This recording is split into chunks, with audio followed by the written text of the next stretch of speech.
Alright, let's dive into something that's got the basketball world buzzing: Mark Pope's surprise open practice for the Kentucky Wildcats. Honestly, when I first heard about this, I thought, who does that? Opening up your team's practice to the public with just an hour's notice? Bold move. But you know what? It's genius. Here's why: it's not just about the practice, it's about the connection. Pope didn't just let fans in, he invited them into the process, the grind, the raw energy of a team preparing for a season. That's a PR masterclass, and it's something I think more programs should take note of. It's not just about winning games, it's about winning hearts, and Pope's doing that in spades. Now, let's talk about what actually went down. First off, the injury updates. Cam Williams in a boot. Not ideal, but honestly, it's the kind of thing you expect in the off-season. What caught my eye, though, was Frank Kepnang's involvement. Here's a guy coming off a season-ending injury, and is out there in full-contact drills. That's a big deal. It's not just about his physical recovery, it's about his mental toughness. Seeing him push through, even in a practice setting, speaks volumes about his character and the team's culture. On the flip side, Trent Noah's absence is a bit of a head-scratcher. Pope called it nothing, but you know how these things go: hamstring tweaks can linger. Personally, I think they're being cautious, and that's smart. You don't want to rush a guy back just for a summer practice. But let's shift gears to the real story here: Mason Williams. This kid is the talk of the summer, and after seeing him in action, I get why. He's not just a hype machine, he's the real deal.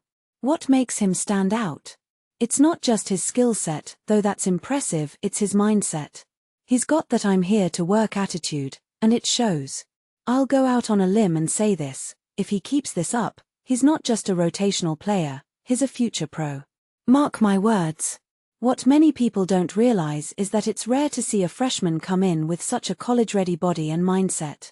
He's not just physically prepared, he's mentally locked in, and that's a game-changer. Now, let's talk about the team's shooting philosophy. Pope wants 33s a game. That's ambitious, but after watching this practice, I think it's doable. What's really interesting is how this team is built. It's not just one or two guys who can shoot, it's everyone. Momcilovic, Wilkins, Hawthorne, they're all threats. And that's not even counting Cam Williams and Trent Noah.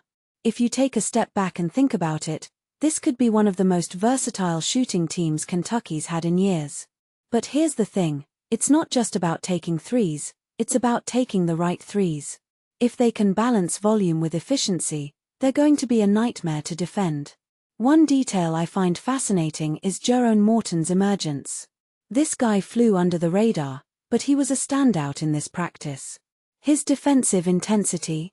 Off the charts. He's sneaky good, and I mean that in the best way. He's not just a guy who gets stops, he's a guy who creates opportunities. Those mid-court rips on Diallo? That's high-level defense.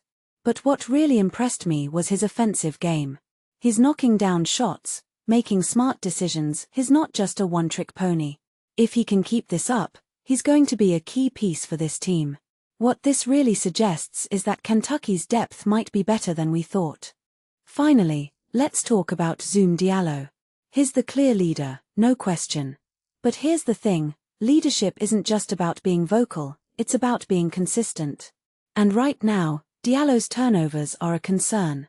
Yeah, he's making plays, hitting shots, but those turnovers, they're going to cost them games if he doesn't clean it up. Personally, I think it's a matter of balancing his aggression. He's got the talent, the drive, he just needs to reel it in a bit. If he can do that, he's not just a good player, he's a great one. This raises a deeper question: can a team with this much potential overcome its own mistakes? I think they can, but it's going to take work. So, what's the big takeaway here? This practice wasn't just a show, it was a statement. Pope's building something special, and is doing it in a way that's inclusive, transparent, and exciting. From my perspective, this team has the talent, the mindset, and the leadership to make some noise this season. But here's the real question: can they put it all together when it matters most? Only time will tell. What do you guys think? Let me know in the comments below. Until next time, Keep it locked here for more basketball insights.